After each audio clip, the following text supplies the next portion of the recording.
மக்களே இன்னைக்கு வந்து ஒரு மேட்ச் இருக்கு, ரெண்டு டீமு. மெயினான விஷயம் என்னன்னா, ரெண்டாவது இடத்துல இருக்கவங்களும் எட்டாவது இடத்துல இருக்கிறவங்களும் ஆட போறாங்க. ஸோ ரெண்டாவது இடத்துல டெல்லி, எட்டாவது இடத்துல ஆர்ஆர்.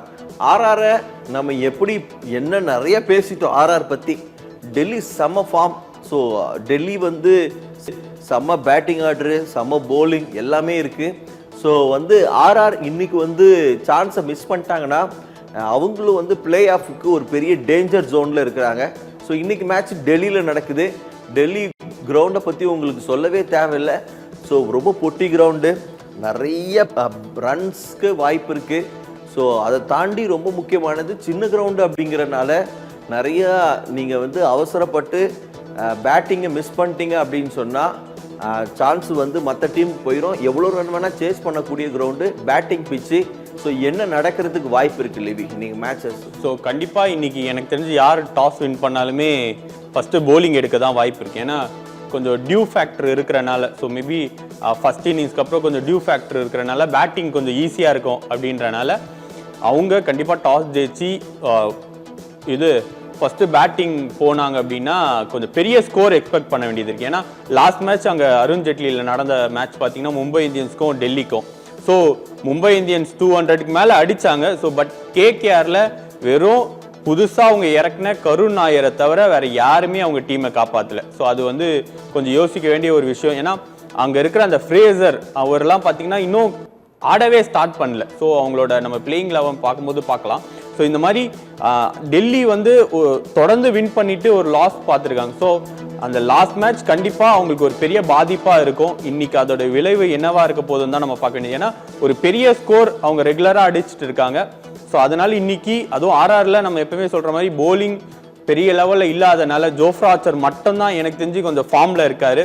ஸோ இந்த பிளேயிங் லெவன் நம்ம பார்க்கும்போதே தெரியுது. ஏன்னா டுப்ளசிஸ் கொஞ்சம் இன்ஜரினால வெளியே இருக்காரு. ஸோ அதை தாண்டி ஃப்ரேசர் லாஸ்ட் சீசன்ல நல்லா ஆடின ஃப்ரேசர் இன்னும் அவர் வந்து ஆடவே ஸ்டார்ட் பண்ணல. இந்த 5 மேட்சுமே பார்த்தீங்கன்னா கொஞ்சம் ரன்ல ஒரு மேபி ஒரு 4 ஒரு 6 அடிச்சுட்டு அவர் வந்து அவர் விக்கெட்டை விட்டுட்டு போயிடுறாரு. ஸோ அதை தாண்டி எனக்கு தெரிஞ்சு பார்த்தீங்கன்னா கேஎல் ராகுல், அபிஷேக் போரல், ஸோ லாஸ்ட் மேட்ச்ல கருண் நாயர், இந்த மாதிரி ஏதோ ஒரு பிளேயர் தான் பார்த்தீங்கன்னா அவங்க டீமை காப்பாற்றிட்டு இருக்காங்க. நம்ம இப்போ லாஸ்ட் மேட்ச் பார்த்தோம்ல, நேற்று மேட்ச் பார்த்த மாதிரி இந்த டீம்லேயும் பார்த்தீங்கன்னா யாராவது ஒரு பிளேயர் தான் அவங்களை காப்பாற்றிட்டு இருக்காங்க. ஏன்னா சென்னை கூட ஆடும்போது கொஞ்சம் பெங்களூர் கூட ஆடும்போதெல்லாம் பார்த்தீங்கன்னா ராகுல் கொஞ்சம் காப்பாற்றினாரு.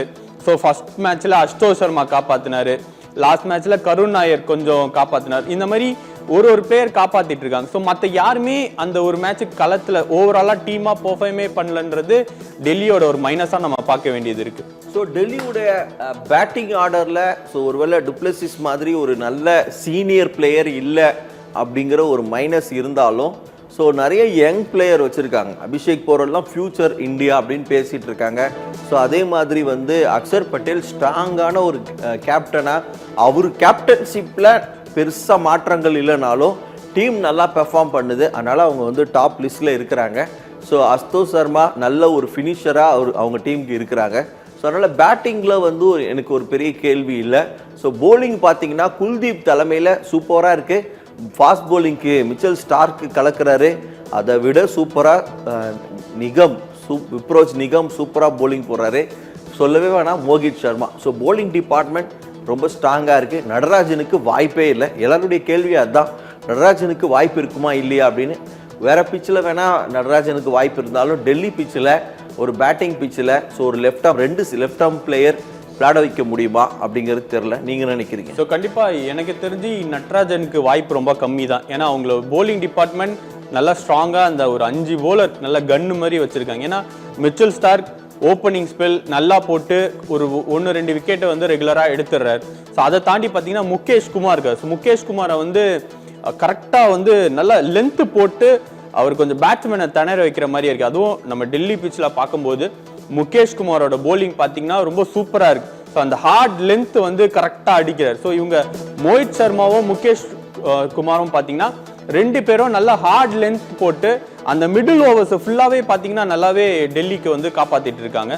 ஸோ அதை தாண்டி விப்ரோஷும் நம்ம குல்தீப்பும் பார்த்தீங்கன்னா சரியான ரிஸ்க் பின்ல 2 பேருமே. ஏன்னா லாஸ்ட் மேட்ச்லேயே பார்த்தோம் மற்ற போலர்ஸ் எல்லாமே கொஞ்சம் ரன்னு கொடுத்தாலுமே குல்தீப்பும் விப்ரோஜும் கொஞ்சம் கண்டெயின் பண்ண மாதிரி இருக்கு. ஸோ இவங்க 2 பேருமே ஒரு நல்ல ஸ்பின்னிங் அட்டாக்காக பார்த்தீங்கன்னா டெல்லி கொஞ்சமாக மாறிட்டே வராங்க. ஸோ கண்டிப்பாக இந்த 5 போலர்ஸுமே ஒரு நல்ல ஸ்ட்ராங்கான பொசிஷன்ல இருக்கிறனால அவங்களோட போலிங் டிபார்ட்மெண்ட் கண்டிப்பா நட்ராஜனுக்கு வாய்ப்பே இல்லைன்றது தான் உண்மை. ஓகே மக்களே, நடராஜனுக்கு வாய்ப்பு இல்லை அப்படின்னாலும் இன்னொரு தகவலும் கசிந்துட்டு வருது. ஆனால் அது உண்மையா எனக்கு தெரியல. அவரும் இன்ஜுரியில் இருக்கிறாரு. இந்த சீசனே விளையாடுறது ஒரு பெரிய கேள்வி அப்படின்னு சொல்லி எப்படி குஜராத் டைட்டன்ஸ்லாம் நம்ம தமிழர்கள் கலக்கிட்டு இருக்காங்களோ அதே மாதிரி நடராஜனும் கலக்குவார்னு எதிர்பார்த்தோம். ஆனால் அவர் எங்ககிட்டயாவது நீங்கள் கொடுத்துருக்கலாம்டா அப்படின்னு நீங்கள் யோசிச்சிருக்கலாம். ஸோ அதனால் அவர் ஆடமாட்டார் அப்படிங்கிறது தான் மெயினான செய்தி.